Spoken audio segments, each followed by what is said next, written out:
everybody. Welcome back to another episode of Vancouver Real. I am your co-host today, Mike Zaremba, and joining me is my brother, Andy. Hello. Nice to be broadcasting live again. This is our third podcast of the week, going for the fourth tomorrow with Philip McKernan at 4 p.m., so definitely tune into that one.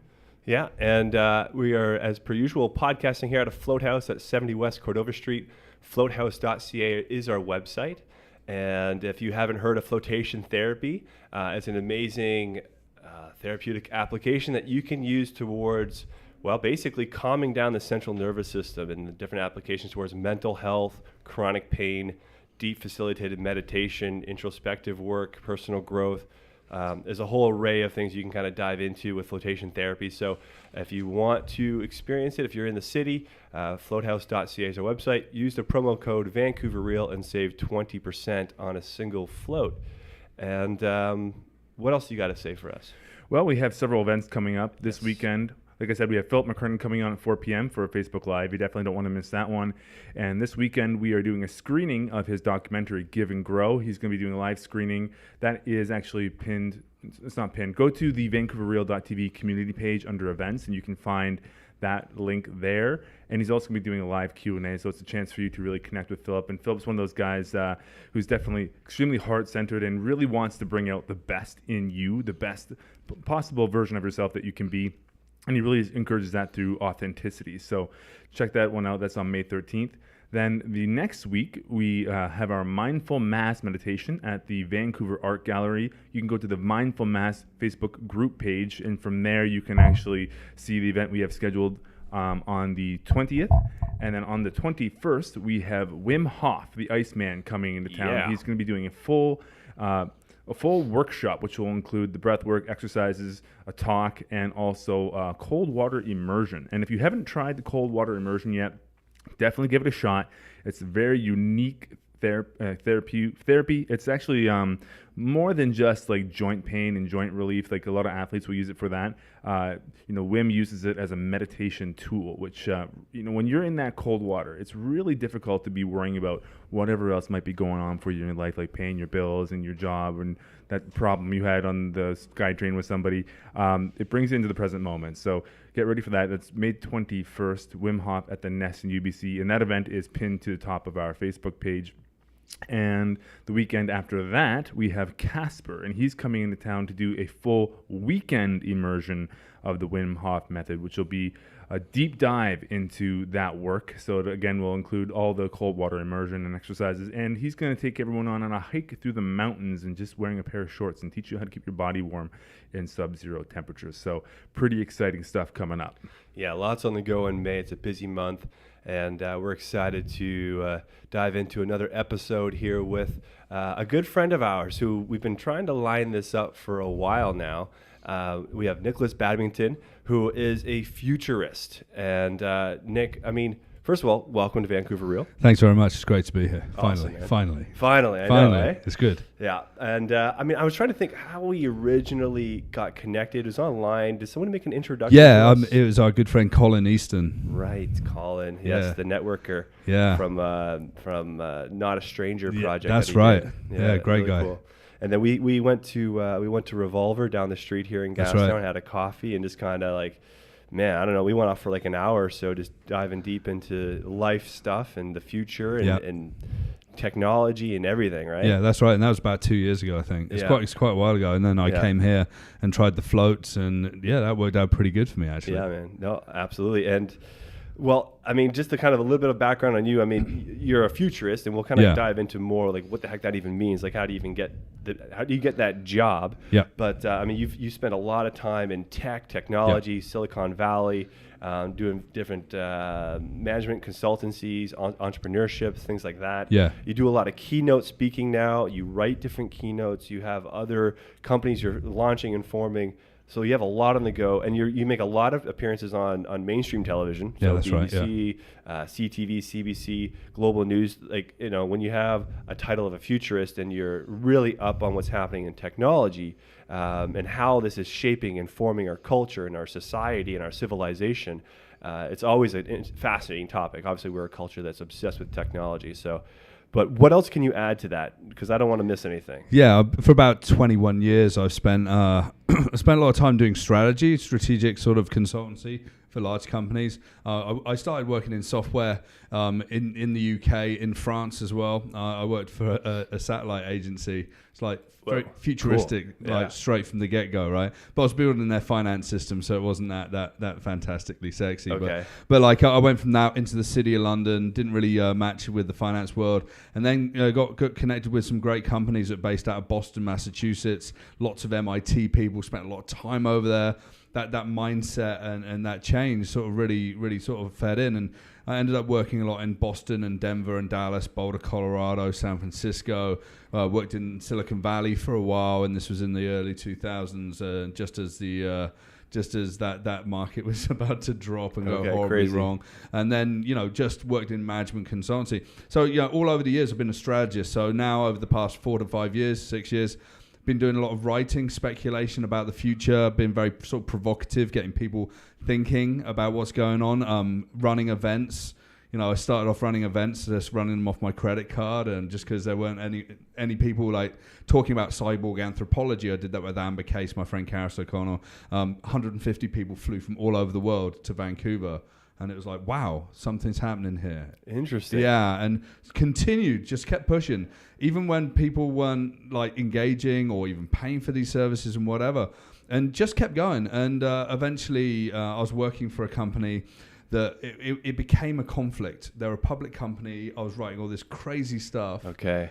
About technology and psychedelics and all this stuff. And they were like, okay, are you a futurist or are you like our regional director of North America? And I was like, you know what? Like, it was written into my contract, I could do it. And it was like, it makes sense. I'm going to go off and do my thing. And once I doubled down in that, really started to find a community that was really interesting. I started a meetup group called Canada Futurists. Now I've got Vancouver and Toronto chapters, nearly 1,000 people. Wow. Yeah, started my podcast.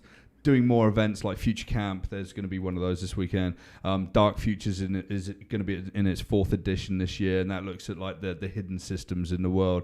People are hugely engaged, and I love it. And I learn from people every day, and I soak up as much information and just help people to try and make sense. Sure. And I've done 26 keynotes this year since January so far. That's insane, man. So yeah, That's I'm crazy. pretty tired, but it's good. Yeah, it's good. well, Energy. thanks for carving out this time for man. us. Super appreciate it. And I guess man, there's so much there to unpack and get into, but I want to just start with, for people who have never heard of the term futurist before, let's just start with that. Let's break that down a little bit. And when someone says, yeah, I'm a futurist, what does that even mean? Yeah, so the futurology is the study about the future. It's sometimes called future studies. A futurist is someone that practices the study of strategies that look into how technology. I personally look at how technologies are changing the human condition, right? Okay. So, for example, like 10, 12 years ago, Facebook didn't exist. Today, 1.87 billion people are on that. I mean, we're doing Facebook Live right now. That in itself has just like changed the media landscape on its own, right? Yeah. Huge amounts of power. The mobile phone.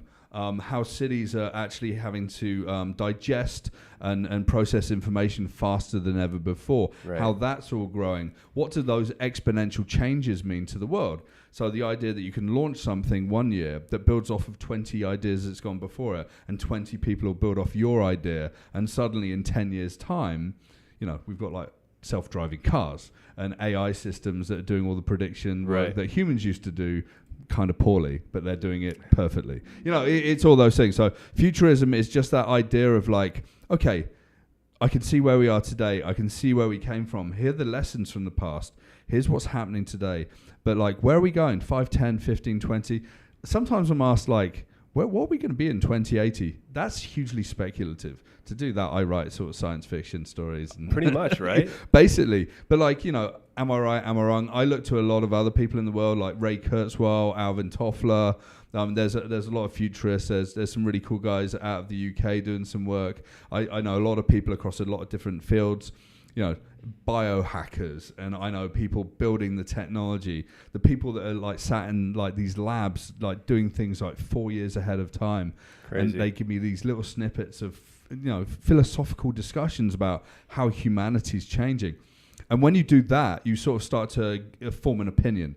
And when people engage me, they put me on stage to share ideas and share an opinion. I basically put together a research report and then just in an hour sort of blast them with information and see what they can do. And over the years with all these different events and everything, I've only ever had one sort of goal, and that's to like blow minds and to make people understand that, you know, everything is absolutely possible today from a technological perspective, but there's a lot of warning signs and things that we need to do to, you know, remain who we are as humans, because we often forget, especially the people building companies or whatever, they forget that for thousands of years we've been the same. You know, we've had the human condition is 6 things. I talk about certainty, variety, significance, connection and love, growth and contribution. These things have been there for thousands of years, and they'll be there for 1,000 years in the future. Right. So you've got to put the human condition at the heart of every technological solution you put together.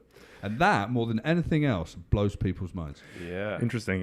Before the podcast, you got into just a little bit the big 6, you called them. Yeah, the Fantastic Six. Okay, the Fantastic Six. Yeah. And I'd like you to maybe break those down, tell people what the Fantastic Six is all about, and we can maybe dive into each of those today. Sure. Yeah, absolutely. So I started thinking about, I did a guest lecture for Singularity University in their Global Innovation Challenge for Canada about a month and a half ago. And it's like, you know, exponential thinkers, Peter Diamandis, Ray Kurzweil, all the good stuff, right? I was like, yeah, but what does this really mean? And I came up with the idea of like, there's basically 6 technologies that have been kind of in research and development up to this point. Things that have been worked on in like maker spaces and labs and academia that are just really getting to the point of, you know, you can kind of buy them off the shelf almost. Right. And the 6 is this. So foundational element of it all is data and big data, as you probably heard. And I spent many years in the data world.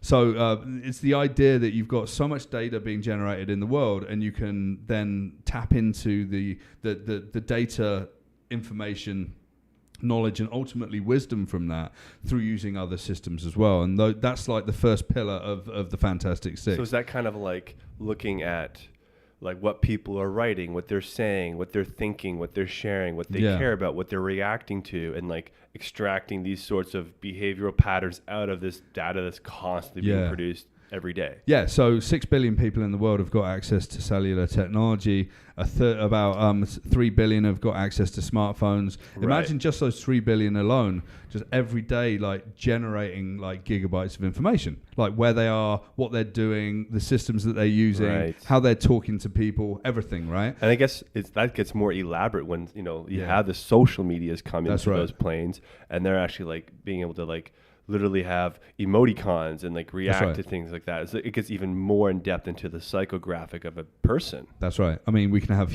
I'm actually giving a talk in a couple of weeks about the information economy and how we're actually back to hieroglyphics.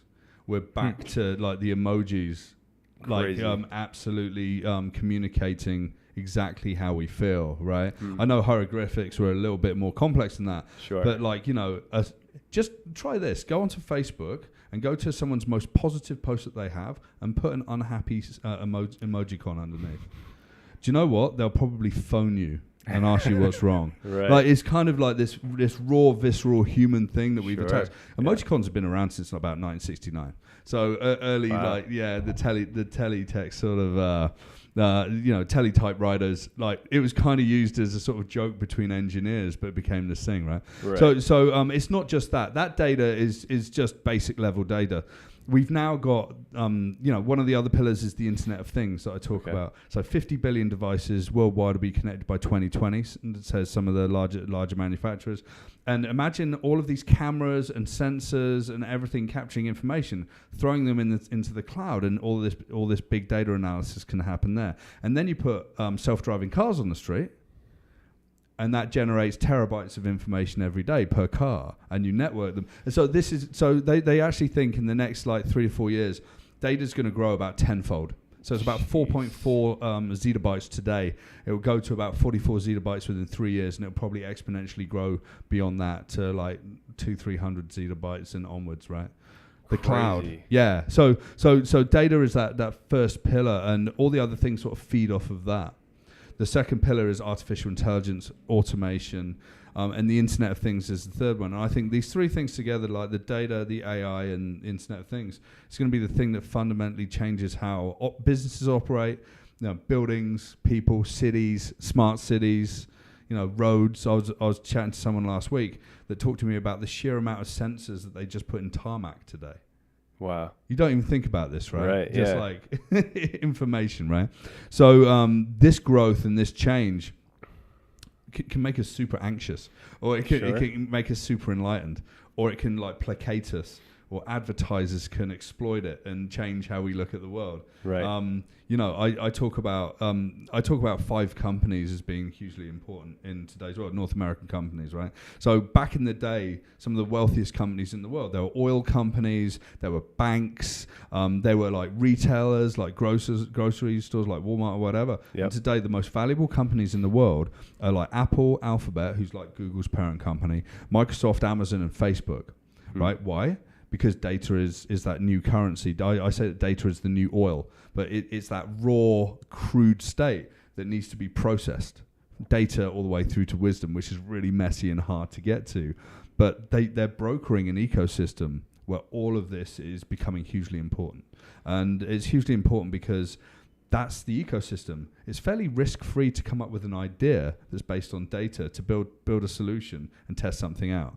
Whereas obviously, say if you're doing exploration for minerals or oil, some guys might die in the field or like tapping the well. Sure. Do you know, it's like, right. And obviously what we're heading towards is this exponential world where the changes that are coming to society can happen, monthly, weekly, daily, right? These new things like Facebook can roll out a new feature and suddenly the world's changing, right? Google, whatever, right? Right. I mean, half of all internet traffic, I think they were saying in the US, or half of all retail purchase in the US is like just through Amazon. Amazon's going to be like the biggest out of all of these in the next few years. Really? Yeah.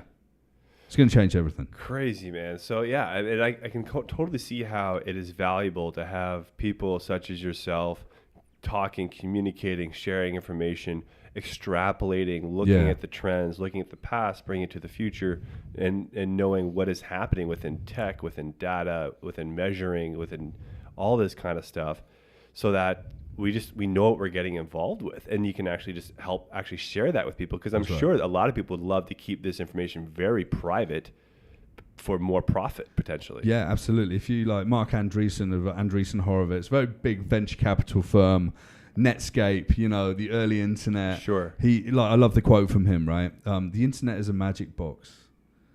Like, don't worry about what goes on in the internet. Just use the internet, right? And it's like that secret. If you look at all these companies, like, don't just use it. It's great. It's free. Everything's perfect. Right. I think again, I'm doing a presentation in a couple of weeks. So I pulled out all the dimensions by which you can be analyzed by on Facebook. Something like 95 different dimensions of analysis. Wow. They can work out your life stage, how many credit cards you have. From that, they can even work out like credit ratings. And this is just extrapolating information from the things that you're doing in your life, the behavior that you're pumping into their system, right? Right. So I find it hugely interesting, right, that we're in this world. Yeah, one thing I find really interesting too is like how they can actually like pinpoint so much about your personality through that data, right? And then they're going to be basically funneling that to advertisers, more or less. That's right. I actually use a plugin on my browser. It's called Crystal, right? And you just plug it in, and it analyzes how people write through all their channels. So you could analyze someone writing a blog post, or someone writing in news, or what's most interesting, like LinkedIn, Facebook, Twitter, and it can actually do a personality test on them almost immediately. Wow. And what that lets you do is actually analyze how best to communicate with that person. And it's actually used as a sales tool, right? Or I just install these things just to see like the level of abstraction that you can take just from what we do. Yeah, it's incredible. I know back in the day, I took this forensic science course a long time ago, and they said that they could actually tell figure out what a person actually looks like based on the methodology that serial killer would use to kill their victims and how they would do it. And they could actually describe the person physically based on methodology. Yeah. Now, can you imagine how far they can extrapolate the data they're getting from us on Facebook? Yeah, absolutely. It can be hugely powerful as well. So I don't like to be the surveillance, the sponsored corporate surveillance, big brother, we should all be scared and run. I mean, we should also look at the huge benefits of this. I mean, all the dimensionality within these systems, if you take all of that data, think about what it can do for healthcare. Could you diagnose mental illness by how someone's speaking to each other on text on Facebook? I pretty much think that you'll be able to diagnose levels of depression and whatever. Pictures on Facebook, it's like, lots of people's pictures of people's faces, selfies, whatever. Right. Maybe you should get that mole checked out on your face, right? It's like this level of abstraction, artificial intelligence is sort of kicking in to actually, power the world. Google's working with the National Health Service in the UK.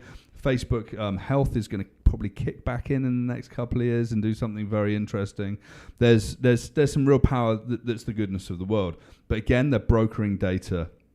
We're signing our lives away. When it comes to that level of personal information and personal impact, I think these companies are starting to be a lot more responsible about what to do, right? Yeah, I heard an interesting podcast on Sam Harris about what technology is doing to us. Yeah. And he spoke, the one guy on there, his name was Tristan, can't remember his last name right now, but he was talking about how what they're doing now is they're almost gamifying social media. Yeah. So it's like when you log into your Twitter or your Instagram, and there's a little bit of a delay before they show you how many likes you have. So it's like you're waiting, and then boom, it shows you have 10 likes or whatever it is.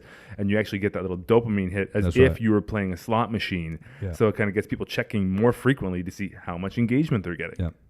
Yeah, so it's really interesting. So I do these little experiments on myself as well, just to work out what's happening. Yeah. So I don't have any, I didn't have Facebook for a while, and I sort of checked out, and I got really worried about surveillance and whatever. I chatted to a few too many people that knew too much. But then sort of there was a lot of discussion and adjustment. And what's interesting, about 2 months ago, I was so busy, I was traveling so much.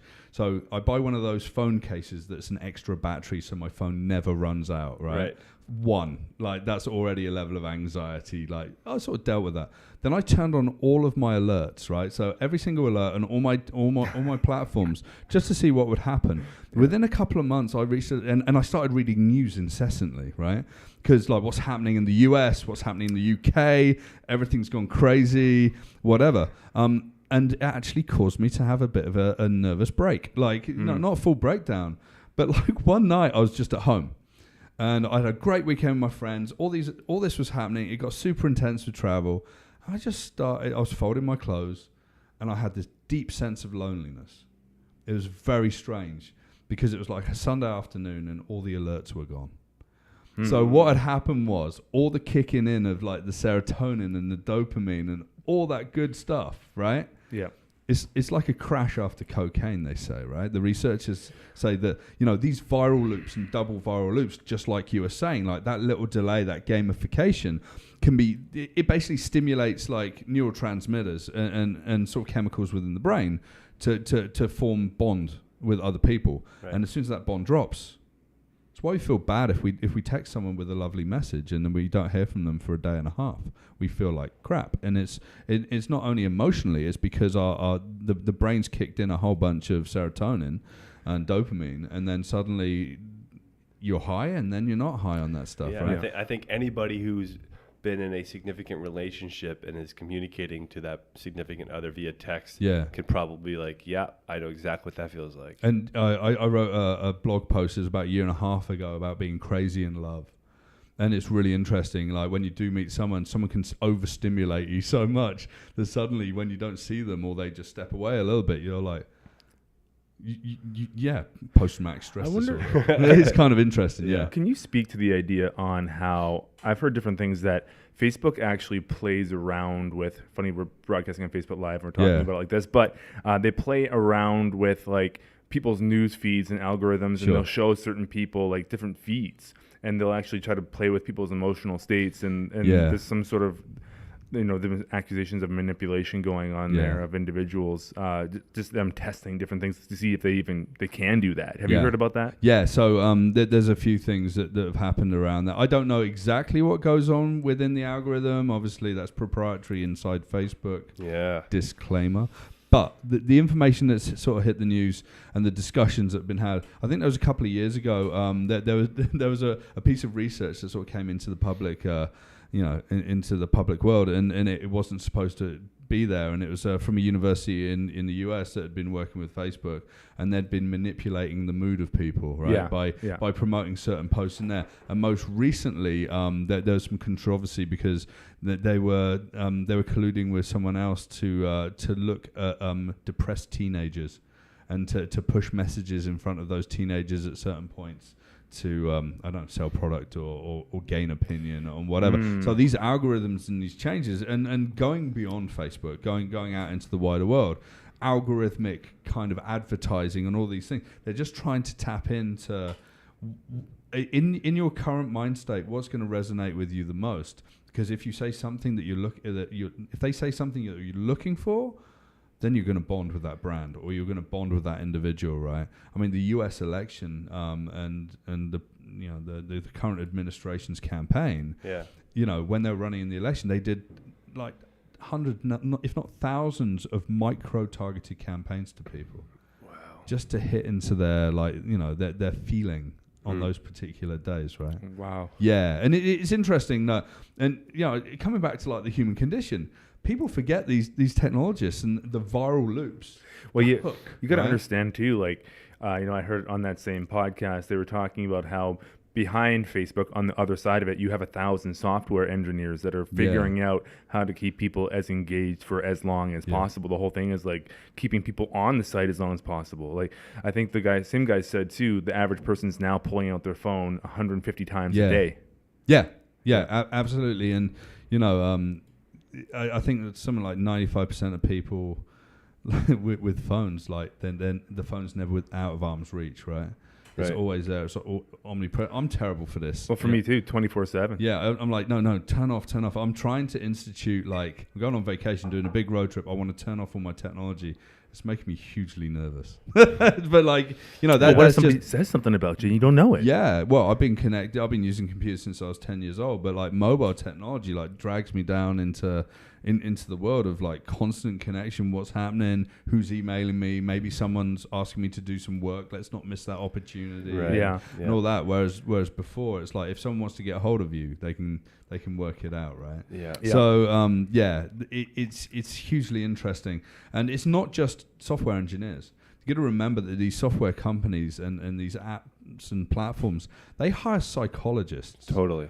So it's the psychologists that understand the human condition. They say, here's the insights about connection. Here's the insights about, significance, connection, love. Here's the insights. Like these are the triggers that make people feel in certain ways. And software designers, product engineers are looking at this and they're like, how do we manifest that in a way? How do we remove friction from someone's life?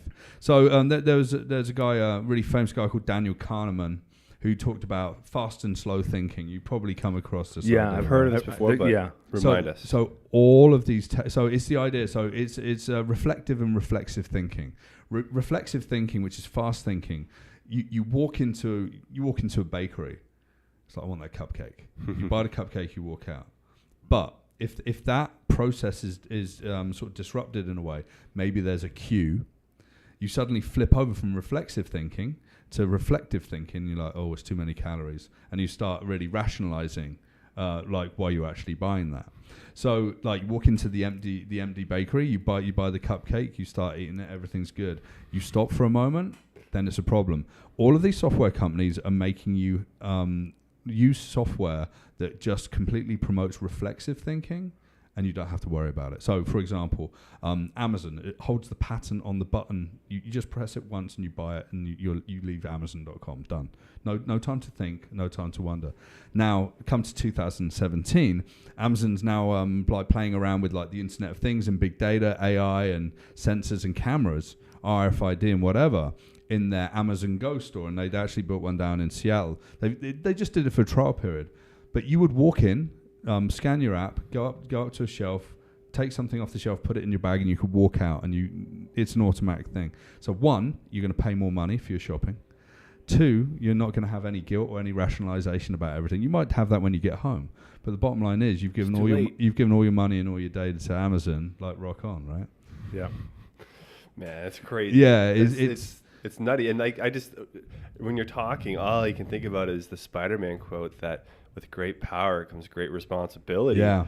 And you just hope that, I don't know, that these people have some moral and ethical kind of thing. I mean, to a degree, I mean, there's so many people who aren't aware of this type of interaction that we have with these platforms and with, this whole element of technology. Like, like you said, they can start manipulating your mood based on what they're going to feed you in that algorithm on your newsfeed. Yeah, I mean, the bottom line is this: like, we still have got the reason that they get away with these sorts of behaviors. It's like we're just creating a friction-free environment so your life's easy. Yes, I 100% support that, but at the same time, as individuals, we need to be hugely aware. The internet shouldn't be a magic box. Right. The internet should be hugely transparent about what they're doing. Right. If like you're going to walk into this store, and if you walk into this store, we're going to be using this technology in a very specific way, and it's going to help you, but just be aware that this is happening. Would actually that sort of information would empower the consumer to just have awareness around what's happening in the world, right? I mean, people still don't know that the 7-Eleven stores in Canada, they've got the measuring stick in the corner, so it could capture criminals. Right. It also captures, it also takes pictures of people's faces, how they're feeling, their credit card information, what they just bought, and actually puts that into a database where you can analyze stock. And that's been happening for years, right? So we're in a world where people don't talk about their secret source. I try and talk about a secret source. Kids are getting sick. I mean, so kids using tablets. If anyone's listening to this and they've got young kids using tablets, stop. Honestly, stop. There was a woman came up to me at a conference 2 weeks ago, just out in the interior in BC, and it was all the local government administrations, and she said, you're talking about responsibility in devices, how kids' brain development can be affected by screens, and you can have a form of dementia by the age of 18 if you're a heavy user of screen time, right? Especially tablets and screens on laptops. And she came up to me, she told me a story about her friend's son at the age of 12 has got glaucoma. Whoa. Yeah, I saw you make a post about that on Facebook, actually. Right. And he's 12. Yeah. He's 12. And it's like, they couldn't stop him from using the laptop because the kid's addicted to serotonin and dopamine, right? Yeah. You actually have to take the kids into therapy. You have to like remove them from the technology. Now, Steve Jobs is, hey, we've given you all this great stuff for the world. He's given people a platform for engagement. Engagement can be hugely powerful, but it can make us really dumb. Totally. So that's what I talk about. I really go into that in some great depth in pretty much every presentation. It's like, Spider-Man quote, right? Great responsibility, absolutely. Along those lines too, around AI, there's a lot of talk about how do they negotiate things like moral dilemmas when you're driving a car. Sure. Like if you're going to run over 4 adults or hit one school children because this self-correcting, self-driving car one day has to make decisions like this, and how do you navigate those kind of morality questions? Very interesting. Yeah, super. So ethicists are going to be hugely valuable for organizations. So they think that chief information officers are suddenly going to become chief artificial intelligence officers. They can have ethicists and people, psychologists trying to work out. Now, that particular thing you're talking about is called the trolley problem. Yes. It was actually discussed by philosophers and ethicists in the context of railways. Yeah. So you have a train track and you've got a siding. Now, on the siding, you've got a crew working there, and on the other train track, you've got a crew of 10 guys working there, and on the track ahead of you, you've got, say, a woman with her baby in a pram. And the train can't stop quickly. So you have to make a choice. Do you kill the 10 guys or the woman and the child?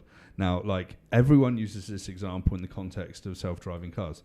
Do you know what's going to happen with self-driving cars? The car's just going to stop. It's an ethical dilemma that doesn't apply to the modern world because it's proven that these cars they can stop in time, and they're all going to be networked, and you see tons of videos online of people's lives that have been saved by the autopilot feature of Tesla and whatever. So these ethical dilemmas, the whole landscape, it's like you need to think about the ethics of training data and breeding bias within AI systems more than those sort of bigger dilemmas, because just stopping a system and saving lives, it's going to be able to do that, and it's going to be able to predict situations going forward. Yeah. So all right, on the AI train. Yeah. What are you fearful of artificial intelligence, or are you thinking that's going to enhance humanity in some way? Like, what's your school of thought on that? Yeah, so there's two things here, right? So artificial intelligence can machine learning. It can take data sets, like huge trillions of lines of data. It can chuck through that and really work out what's going on at a higher degree of accuracy than humans. And it can really, through algorithmic learning, machine learning, or whatever, neural networks, it can really work out how to do things better than we can. So, for example, JP Morgan have got a system called Coin that does a whole bunch of contract processing and negotiations. When they turned it on, they removed 360,000 hours of manpower needed to do the job of processing contracts and negotiations. So that's lawyers and back end, back office administration stuff. So say goodbye to jobs, basically. Certain jobs. Certain jobs. So some people are saying it's not the end of jobs, it's the end of occupations. And what's actually happening is the things that can be algorithmically replaced will be replaced. And we're going to just move into a different world. Now, the flip side of artificial intelligence is what some people are calling intelligence amplification. So there's going to be this change. We're going to be people that work with these systems, and these systems are going to make us smarter and better and enable us to do more. What we'll be able to do is add a level of human sensibility into the system. And some people talk about human and the machine. I talk about human in the machine, because there's still levels of humanity that need to be within that. Now, there's lots of things that are just going to do whatever they're doing on their own. Self-driving trucks, self-driving cars, these stores like I was talking about earlier, we're not going to need people there. But do you know what? At school, do you really want to train to go flipping burgers? Do you want to go and train to work in a retail outlet? No. I mean, lots of people do. Yeah. I think it's been an excuse for a lot of people not to work hard at school or to not step up themselves. I've had a journalist most recently ask me if I was like working class or middle class, because I was making these assertions about retraining. And I grew up in a very sort of meager household. My parents were awesome. I grew up in a council estate in England, and I left school with nothing. It didn't suit me. Like, school wasn't my bag, right? I don't think like that. Yeah. And I was basically I was a carpenter, and I was a milkman for the first 3 years of my career, and it was a complete dead end job. And luckily, my parents you can do more than this, and it was like, I'm going to do computers. I've heard arguments along those lines that, like, there's a certain level of intelligence that people require to, say, do work in any kind of tech field that it's just not out there. Like, if you look at just average intelligence, that's even not enough to work in, like, technology fields. So it's like, all the jobs that people of lower intelligence would normally do are going to be wiped out. So you're going to have this population of people who really have trouble finding work. Yeah. So then they start talking about things like universal basic income and that kind of thing. I struggle with the idea of lower intelligence. I think it's around motivation. There might be some people in the world that a brain injury might cause like lower cognitive function. There might be like levels of intelligence, quotient, right? IQ. Right. You know what? We can change how we are. And the biggest companies in the world, some people are saying, will be educational institutions. My friend Thomas Frey, very well-known futurist down in Colorado, he says like the world's largest company doesn't exist today, but in 30 years' time it will be an educational company, because people will be able to step up.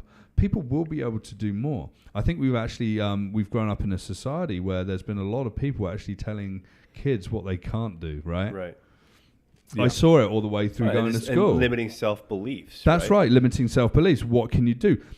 creative fields are going to become like more important. Artisanal, occupationals. We're going to have humans in the mix in a much more vibrant and exciting way. Information economies and the communities are going to come alive again, I think, because we're going to have a bit more free time and a little bit less stress, right? Yes, and that's definitely the optimistic point of view for sure. Yeah, and more businesses. So with all of this technology, people are going to spin out more businesses doing whatever they need, and they're going to have a tool set available to them to, either to be an information worker, or maybe they're a craftsman and whatever. And I think humanity is going to value what we do as humans a lot more. Right. I think that we're kind of in this sort of grey world right now where, who made this table like in your living room? And people don't know whether it was a human that made it or whether it was just a human that threw it through a machine and sort of bolted it together, right? Something. But like people understand the beauty in the world and the value of that craft, right? I've been listening to a lot of Sam Harris lately, so that's why these questions are coming up. It's all good, man. Like keep going.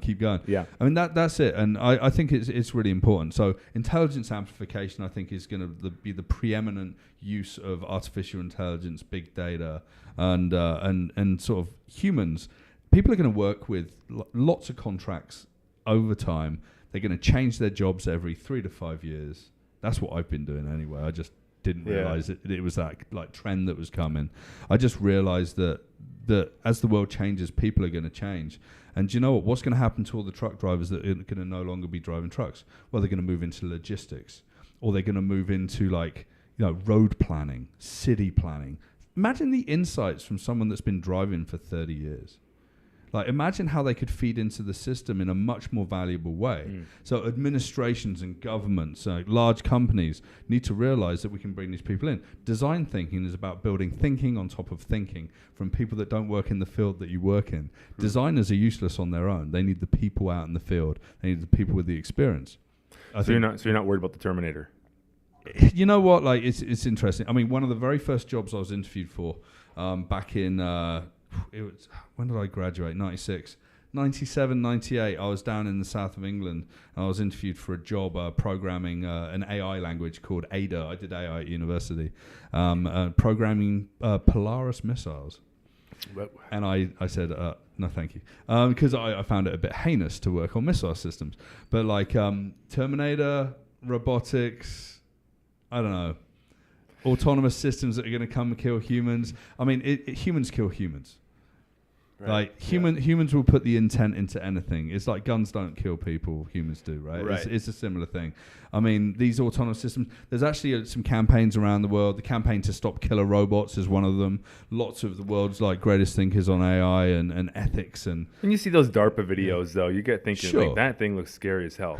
Yeah. I mean, they do, man. Yeah, they're still a way away, but could you build something to do recognition of certain people, send them out into the field, and make the decision to unleash your missile on people? Probably. Well, right now that's a human decision, right? Yeah. Now, the campaign to stop killer robots is about ensuring that there's an ethical framework and a discussion at a very senior international level to stop that from ever happening.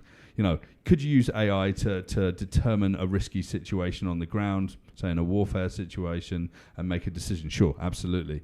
But the ethical, moral standpoint behind that is that currently someone has to take responsibility for that, and they're not willing to do that unless they make the human judgment, right? Totally. So this is really interesting movie on Netflix called, I think it's called Ex Machina or something like that. And it's basically, the idea is this guy runs one of the biggest world search engines. The Blue Book, I think. Yes, and it's kind of around the idea of Google. Yeah. And they're basically analyzing all this data, people's search engine history and everything like that. Yeah. And they're using that to formulate what artificial intelligence is going to be. Have you heard anything about that along those lines, or is that just science fiction? This is about sentience and awareness, right? So Ex Machina, Ex Machina, whatever you call it. Yeah. It's an amazing movie. I watched it many times. I've watched lots of movies like this over the time. You can even go to Westworld and what's going on there. Yeah. You can go back and look at everything from Metropolis way back in the day. Sentience is something that people talk a lot about with artificial intelligence. It's like, can you define what consciousness is? It's always been the biggest debate in psychology, right? Daniel Kahneman, people like that have speculated hugely about this. Can you reduce it down to ones and zeros? Can we download consciousness? That sort of ethical, moral dilemma framework that we can have, can we encode that? Lots of people have been working on that for years. It's a hugely difficult, fuzzy field. And there's so many extraneous factors we can't really work it out. So when you got movies like Ex Machina and it's like Sentience, it's like, can the machine fool you to think that you're in love with it? And then can it use that to manipulate you to do whatever, which is kind of what happens in the movie a little bit. Sorry for the spoiler. But, that sentience, I mean, what's the value of sentience, right? To actually have something that's ostensibly alive and has an understanding about the world and has a feeling and maybe grows with you. So you might be born with an AI that grows with you and understands you and shares that, and it's your educational assistant and friend through the whole of your life, helps you out in work. Seems like a completely sensible application of something in the future. Right. So when AI gets powerful enough, people talk about general AI and an AI that can do multiple different things better than humans. Will it supersede us? Well, we're going to supersede ourselves with it, right? Those dilemmas and those ethical sort of boundaries are discussed a lot because we're worried that a machine is going to do to us what other humans do to us, which is a pretty heavy idea, right? Totally. Man, crazy. Yeah. I'm thinking about how you mentioned that the biggest company in the world is going to be this education company. Yeah. Right? Now, so I'm kind of jumping back to that because I had this question lingering, but do you see that now in education in terms of how people can use technology in this relationship, or do you see it more of a personal development type thing, or all of the above? Yeah, I think it's going to be there's going to be lots of different lines of this. I think the dynamics of education to this point have been a little strange, right? Here's a subject, learn the subject verbatim, learn the methods of the subject verbatim, do this exam, you're now qualified for that subject. I don't do exams very well. I don't work like that. When I was at university and when I was at school, it was the practical doing, constant application and discussion that was the thing where I learned, right? Right. Exams, I think I just had a mental block on exams, right? Right. Learning lists of dates and names Yeah. and whatever just didn't make sense to me. I mean, that's not how you operate in the real world. I think what you're going to have, as we all know, and I follow what you guys are doing and the wider discussions in the world, some of the biggest growth that I've had in the last few years that's underpinned my sort of career path has been a lot of personal growth. Yeah. And personal growth and exploration and journeying with very talented and experienced people has been the thing that sort of leveled me up more than anything else. But I mean, it's great. I mean, if you think about that spiritual growth, the age of spiritual machines, spiritual approaches to technology, it's been the underpinning of technology as a whole. So, for example, Sir Francis Crick in the 1950s discovered the DNA helix, right? He's one of the three people, Nobel Prize. He envisaged it whilst on LSD, and his wife actually drew a picture of what he saw, which was the DNA double helix, right? Right. Douglas Engelbart, the guy who came up with the first personal computer in Stanford in 1968, did something called the mother of all demos. It was like the inventor of the mouse, the trackpad, the desktop publishing system, right? Why were they better in Stanford than the East Coast, where they were better computer engineers? The counterculture, right? Steve Jobs. Why did he think about empathy and font and feeling when he came up with the Macintosh? Because he had a deeper spiritual awareness, right? I remember seeing in Gastown a couple of years ago. I talk about this story. I saw someone carrying one of the big Macs, the big desktop Macs, into the office. And back in the day, I remember you'd have some guy with a big trolley full of monitors and computers, dragging it over cobblestones, and he wouldn't care. This was wrapped in a blanket. It was carrying it like a baby. Right. So this is it. The connection to product and whatever over time. But if we think about that and coming back to your question about education, it's the education is kids at school aren't taught about spiritual growth, necessarily, right? And they're not taught about self-reflection or meditation or any of these things that could be hugely valuable for them. So I think we're actually going to progress, I hope, into a world where that happens. Could that be potentially supported by technology? Absolutely. There's already technologies that support us with meditation, for example, today or whatever. Yeah. Are we going to actually have to see communities rallying together, experts not only in the technologies that we're surrounded by, but the ethical application of them and the spiritual application of them as well? Absolutely. Yeah. There's a lot of stigma around some of those things of what you just said. Luckily, some of it is now being broken through the medicalization model of these things, right? Rick Doblin said it very well. It's like legalization follows medicalization typically. Yeah. Right. You're removing that stigma and being like, oh, these things actually can be useful. Now, how do you see those type of substances, or maybe meditation, or any of those practices? How do you see them actually changing people? I think it's, that's a tough question, right? So I think it's about context. I think there's a lot of control in the world, and there's a lot of choice that we make in the world around context of how we apply things. I think any method, whether it's like doing some online learning, whether doing meditation as an example, it needs to have a context, or I think you probably heard of like set and setting as well, right? Totally. Yeah. Set and setting is going to be hugely important for technology as well as for meditation practices. I think family units are going to become more interesting. Like human independence is going to become more interesting ahead. How we bind ourselves together. I'm not sure if I'm really answering your question here. It's tough, but like it's hard to say how they change people. Yeah, it really is. But they do. Yeah. I mean, like that was kind of the underpinnings of what happened in the entire '60s, right? Yeah. With Timothy Leary starting that whole thing off and that movement. I mean, look what it did to a whole population, which you can argue is the motivation for the war on drugs and all of that, right? Yeah. Well, there's lots of terrible decisions that have been made because of political motivations, right? Actually, are we going to head towards a world that's more liberal and more open? Well, it's not going that way right now, right? Right. And it's like, should we head towards that world as well that's a little bit more open-minded?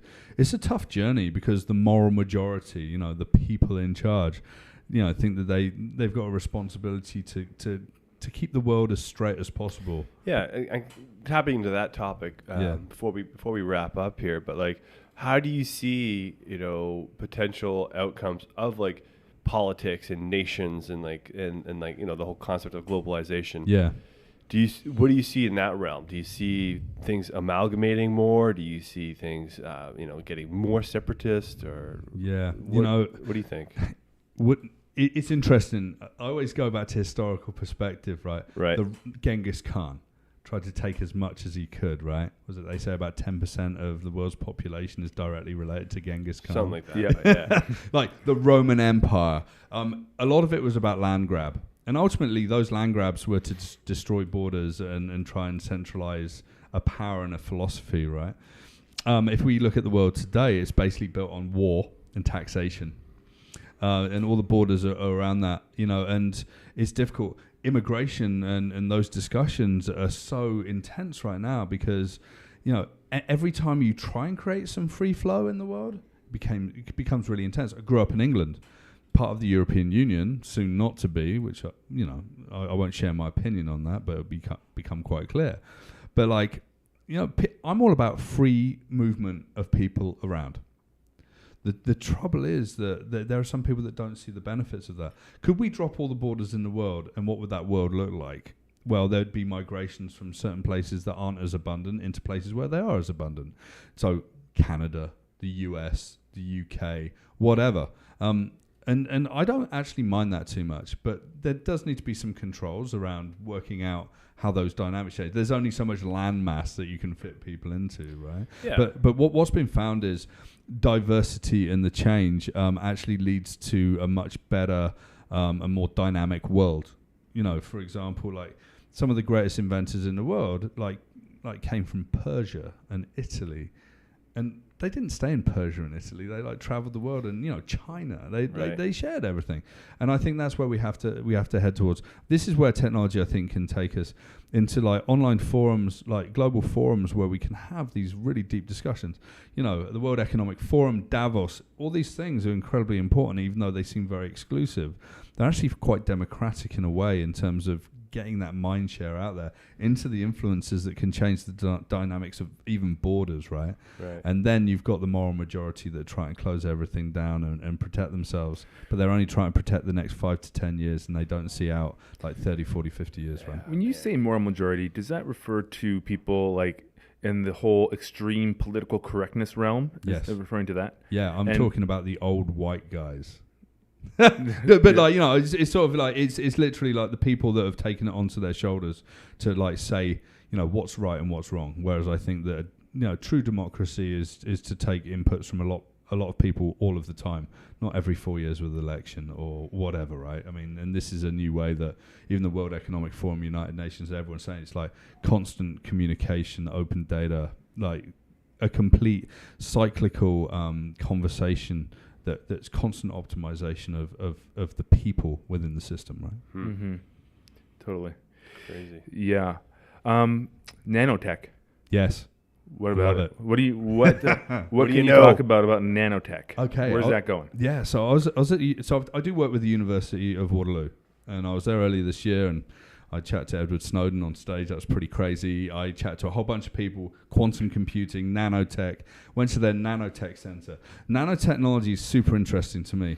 You have to have a really diverse amount of different kinds of scientists, like social scientists, material scientists, biologists, and everyone looking at this technology. We're down to like 4 nanometers, which is tiny, tiny, tiny. We can build very small analog machines that can deliver potentially drug payloads to cancers or whatever in our bodies, right? I actually think that nanotechnology is going to be incredibly powerful, from material science to having buildings that don't break anymore. They say self-heal. You've already got technology like that. New materials that are more water resistant than ever before, or fire retardant, or stronger and lighter. Screens that are completely transparent and will never ever just break as a standard thing. This nanotechnology is something I don't know a huge depth of information on. I was taken on a tour of the nanotechnology labs at the University of Waterloo, and boy, they're really working hard to work out the application of some of this incredible technology.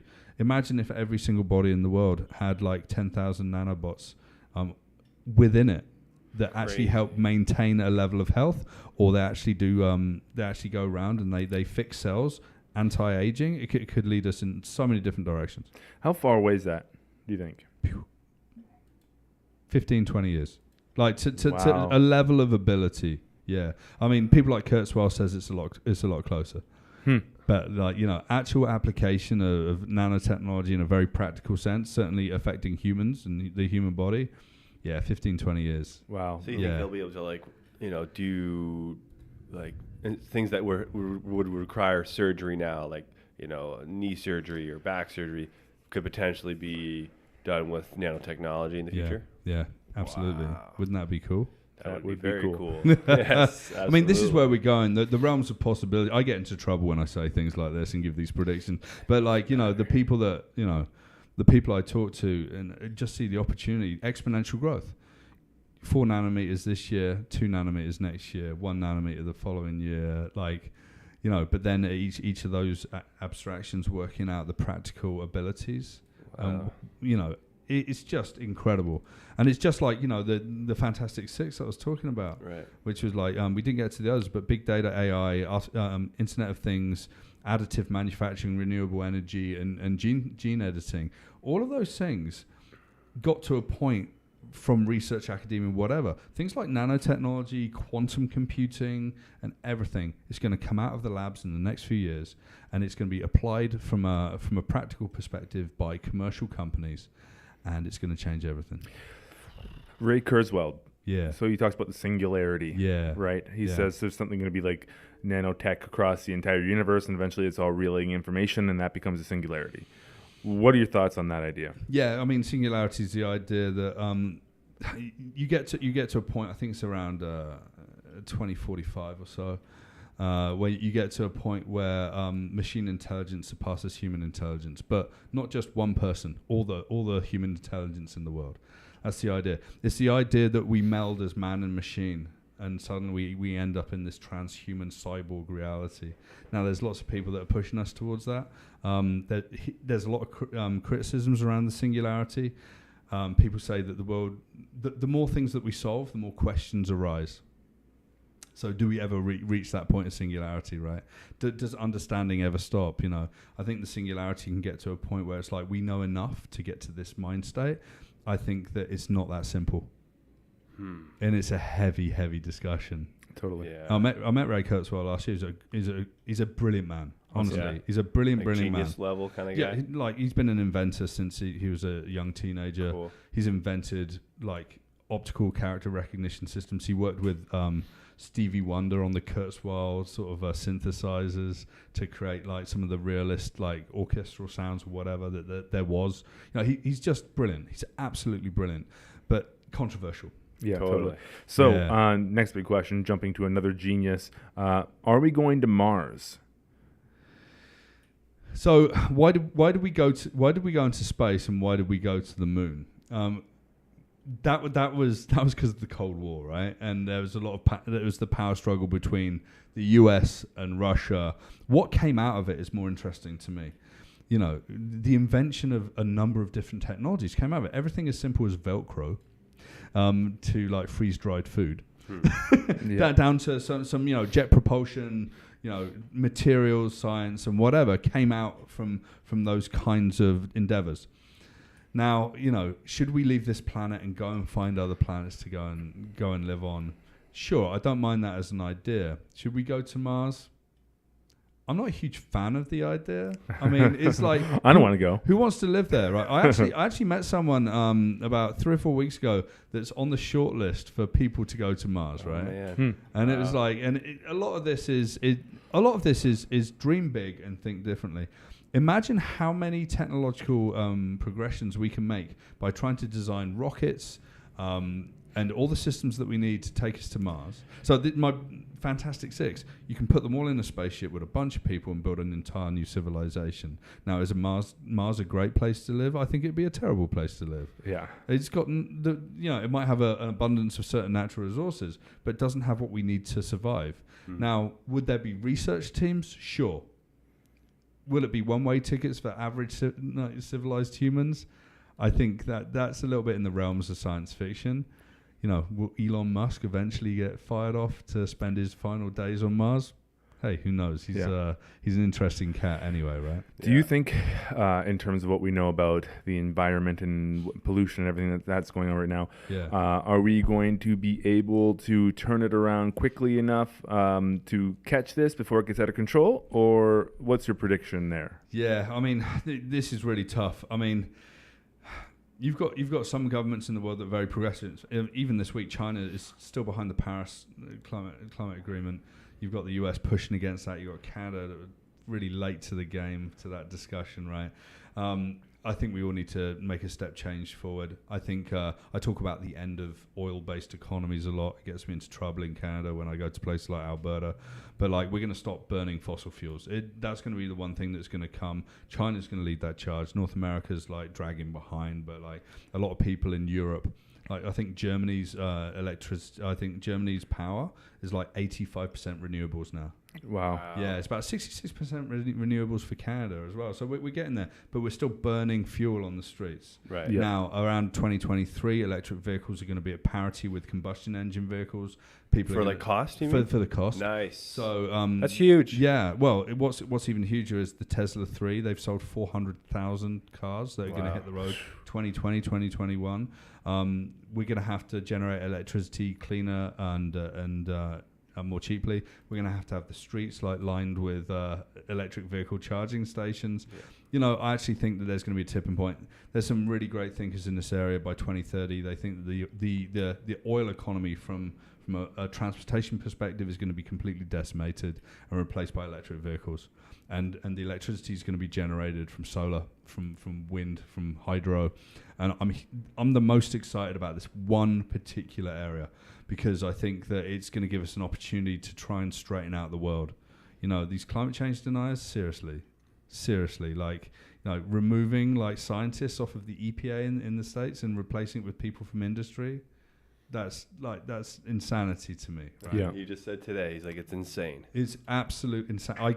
I almost need to stop reading the news. Yeah. And I never really want to be that guy, but seriously. Wow. Do you think what's going on in the political landscape and like the fact that that's what they're doing? Yeah. Is it reversible? Are they listening? Do they care what people think? Like, what's going on there? I think if we look at the world powers and how they have conversations, I think people are going to put pressures onto certain countries to take action. I think that's been happening for years and years and years. And it's tough. We've created an infrastructure that's incredibly damaging to the world, and it's going to take decades to change that. But I think with the right kinds of people making the right kinds of decisions, we'll get there. I think even the people making the wrong decisions today, I think they're going to feel very silly in like 5 years' time. And yeah, I don't think anyone likes to feel that stupid. Yeah, right? I like the saying. I'm not sure where we originally heard it, but it's like being on the right side of history. Yeah, and like just green tech and that whole movement. It's like, yeah, duh, of course. Yeah, right? What's the legacy, right? Right. Like, what's the legacy that we're going to leave our children? There's still a lot of people is like, buy your big truck, buy your snowmobile, like buy your boat, everything, right. Yeah. In certain parts of Canada even. They're like, that's a philosophy. And it's like, because there's an abundance of money, or that, it's like go out and create wealth and prosperity. Wealth and prosperity in the modern world is around the strength of the retail economy, which is insane to me as well. I actually think we're seeing a huge downturn in retail because people are doubling back into what's important in their lives. And I think that that's going to have a knock-on effect with how people purchase vehicles or travel in the world. I've got a great friend of mine who just sold his BMW and just bought a Fiat 500e, imported it from the States. Never has to pay for gas ever again in his life, and he loves it. Like, there's almost no moving parts in an electric vehicle. Yeah. So all of these things, like almost free power, no moving parts. The vehicle's going to be, the average age of a combustion engine vehicle is about 12, 13 years right now. Electric vehicles are going to be 30, 40 years. Wow. And you're just going to swap out the batteries once every sort of 10 years or so. Cool. So are you optimistic about the future or pessimistic? I'm hugely optimistic. I have to be optimistic. There's no place for me to sort of stand up there and be the harbinger of doom. I'm sort of the guy that still says we need to stop and we need to pay attention to the things that are potentially damaging. And, as we've got more connection to the world, more data, it's going to have this effect on humanity. Here's the security and privacy implications. These are the things we have to think about, rules and regulations. I actually do this a lot. I met with a lot of the regulators in Ontario a couple of weeks ago, and they just want to do right by the world, and they want all of us to operate in a way that keeps us safe and actually helps us progress. And that takes optimism that people are going to make the right choices, but that you're actually going to add regulation and consideration from a government perspective in the right kinds of way. Well done, Nikolas Badminton. Yeah, that's awesome. It's a constant. I read and write every day. I chat to lots of people. These discussions enrich what I do. But the one thing that resonates in everything that I talk about is coming back to what it means to be human, because it becomes opaque as we throw more technology onto our lives, right? Right. Absolutely. Cool. Well said. Great last words. I feel like we could keep going, but I know. it leaves room for a second. The surface. That's the thing. There's so much to talk about. Yeah. So maybe we'll have you on for a round 2. Yeah, we can do that. Cool. People, Nikolas Futurist, at Nikolas Futurist, it's Nikolas Futurist, Futurist. So connect with him on social. Check out, what's your website? Yeah, so nikolasbadminton.com. Awesome. I write lots there. Nikolas Futurist is my Twitter handle. Okay. You can type in my name, Nikolas Badminton. You'll find me all over the internet, Beautiful. YouTube, whatever. There's tons of my talks, tons of my presentations. You can contact me, nick@nikolasbadminton.com. Like, happy to have conversations. Awesome. Thank you so much for your time. Thanks for Thank sharing. you. I think it was super valuable, very interesting stuff. And, you know, I love it when people can come and shake up the snow globe of our lives and be like, fuck yeah, I got to think about that a little bit. That's interesting stuff. Because, like, we can get, you know, we can miss these things. So awesome work that you're doing. Thank you. Thank you. Anything departing words, Andy? Yeah, just remember to come out to the Vancouver Real meetups every single month. Go to the community page under the community tab, and you can look at all the upcoming events on there. And if you like what you heard today, of course, leaving a review and a rating on iTunes or Stitcher and YouTube is very helpful. And, you know, like and share and tag your friends and all that good stuff. So thank you very much for listening. Really appreciate everyone who tunes in on a regular basis, and look forward to connecting with you more in the future. Absolutely. Until next time. To whatever is. To whatever is.